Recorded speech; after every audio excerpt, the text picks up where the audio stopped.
I'm SotoCloud, and we're going to be taking a look at malware filtering and quarantine within Office 365 Exchange Online. This is all part of Exchange Online Protection, which is one of the things that comes bundled with your 365 subscription.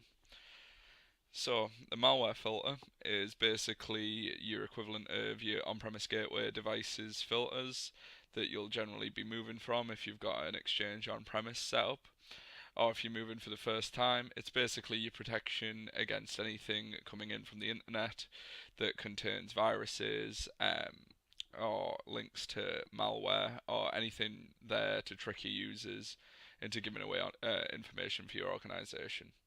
We're going to have a little look at the configuration options and what you can do to customize this.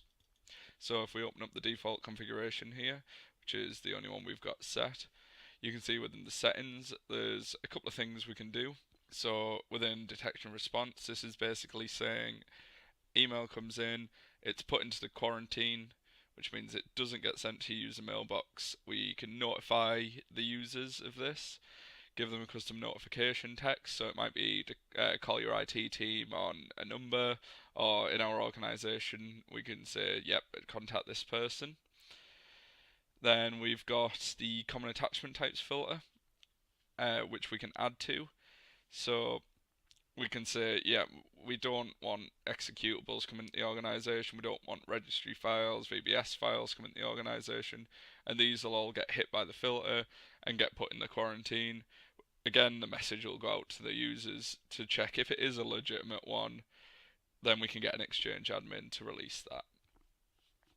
We can have sender notifications as well to external. So in the case that we've got an external partner that we work with, they might send us some file types in. We might want to set up here, right, we want to notify the external, and then we can say use customized notification.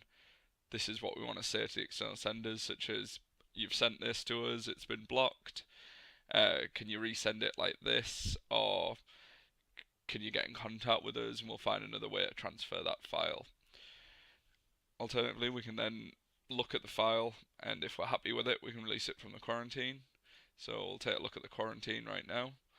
So you can see here we've got a lot of emails in here, and you might see some, that they're from my organization, but when you look at the email message itself, inspect the headers, you can see it's not from a legitimate source. This can be more obvious if we switch it to HTML view, and we can see, okay, this came from a mail.ru address, this hasn't came from our organization address, we do not want to release this message. It's been flagged because it contains malicious links, which we don't want our users clicking.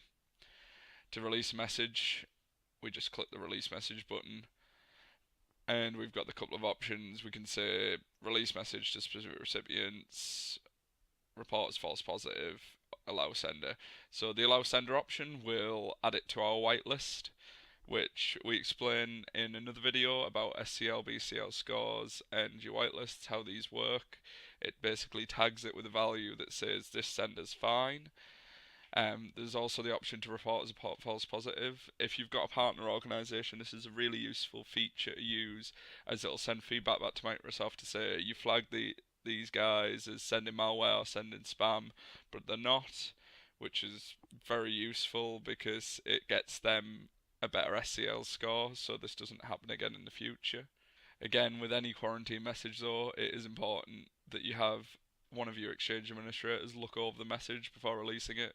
Because as a user may say, it looks safe, you want to inspect it yourself, and this is where the previews and the message headers from the quarantine come in really useful. This is something that, well, especially in the preview section, wasn't always available within your sort of traditional on-premise deployments, and is more of a new feature that's coming with Office 365.